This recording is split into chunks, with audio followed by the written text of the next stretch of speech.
Internet adalah suatu jaringan komunikasi yang memiliki fungsi untuk menghubungkan antara satu media elektronik dengan media elektronik yang lain dengan cepat dan tepat. Jaringan komunikasi tersebut akan menyampaikan beberapa informasi yang dikirim melalui transmisi sinyal dengan frekuensi yang telah disesuaikan. Untuk standar global dalam penggunaan jaringan internet, itu menggunakan TCP dan IP atau Transmission Control Protocol dan Internet Protocol. Menurut O'Brien, internet merupakan suatu jaringan komputer yang berkembang dengan sangat pesat, di mana dengan penggunaan internet tersebut dapat membawa manfaat serta dampak positif bagi dunia pendidikan, bisnis, hingga pemerintah.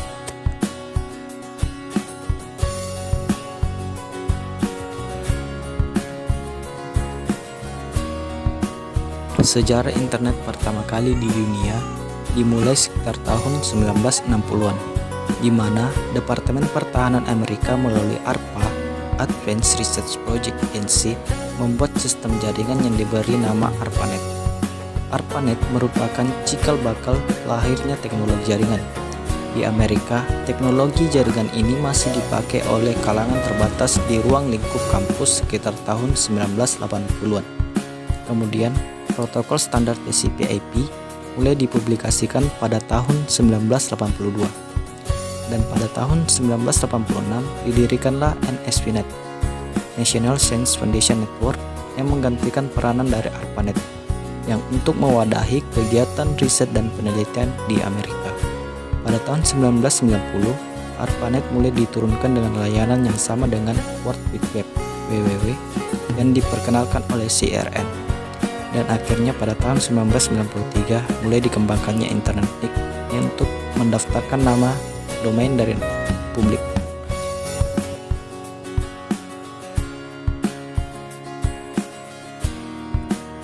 Pada saat ini, perkembangan teknologi semakin membuat banyak perubahan. Banyak sekali manfaat dari internet bagi kehidupan manusia di zaman sekarang. Di antara manfaat itu adalah menambah wawasan, media hiburan, media komunikasi, meringankan pekerjaan sebagai alat bantu penugasan bahasa asing, alat bantu berbelanja, alat bantu bisnis, dan lain-lain. Manfaat internet dalam dunia pendidikan: mempermudah pencarian informasi terkait lembaga pendidikan, menghemat waktu dan biaya untuk merekrut pegawai baru, kemudahan dalam menarik minat dan calon siswa atau mahasiswa, referensi bahan ajar sebagai variasi metode pembelajaran yang lebih menarik, sebagai media diskusi antar guru, adanya fasilitas multimedia, mempermudah pencarian materi pelajaran. Manfaat internet dalam kehidupan kita sehari-hari sangatlah banyak. Salah satunya, kita akan membahas tentang manfaat internet dalam bidang kesehatan. Manfaat internet dalam bidang kesehatan digunakan sebagai pusat informasi kesehatan secara online dan dapat digunakan sebagai alat pendaftaran pasien secara online. Dapat mendeteksi gejala-gejala penyakit, memudahkan masyarakat dalam mengetahui berbagai macam informasi tentang penyakit beserta obatnya. Dapat mengajarkan masyarakat cara hidup sehat dengan browsing ke internet.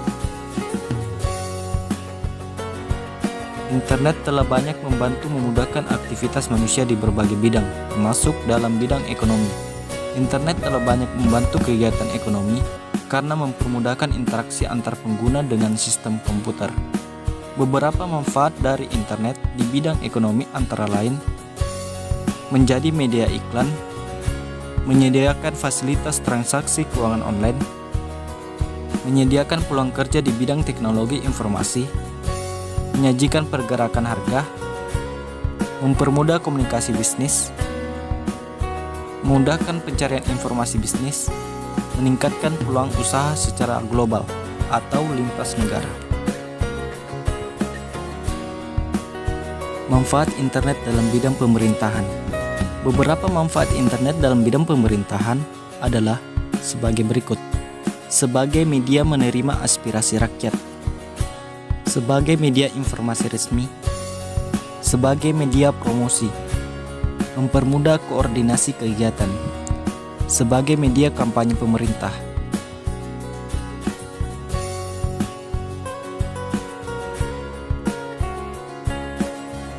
Dampak negatif yang pertama adalah menimbulkan banyak kejahatan seperti kasus peretasan data atau penipuan online. Selain itu, juga dapat memicu terjadinya hacking, spamming, atau cracking yang dilakukan oleh oknum yang tidak bertanggung jawab.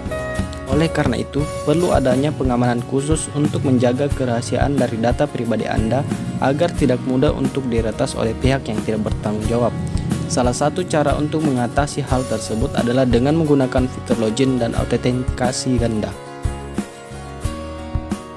Selanjutnya, di dalam internet juga berpotensi untuk menyebarkan konten berupa video atau tulisan yang mengandung unsur pornografi atau pornografi, sehingga hal tersebut tentunya dapat mengakibatkan pengguna di bawah umur dapat melihat konten tersebut secara eksplisit. Solusi untuk mengatasi hal tersebut adalah dengan selalu mengawasi pengguna internet bagi para orang tua kepada anak atau pengguna di bawah umur agar bijaksana dalam menggunakan internet. Dampak terakhir adalah internet sebagai media untuk memanipulasi atau mengembangkan praktik ujaran kebencian secara masif. Hal tersebut dikarenakan dalam internet sendiri masih kurangnya pembatasan konten yang dianggap berbahaya dan dapat menyebabkan adanya berita palsu atau hoax. Salah satu cara paling efektif yang dapat dilakukan adalah untuk memilih dan memilah konten berita atau artikel dengan mencari sumber referensinya yang lain. Pastikan juga untuk mencari sumber referensi yang terpercaya agar terhindar dari berita palsu atau mengarah pada ujaran kebencian.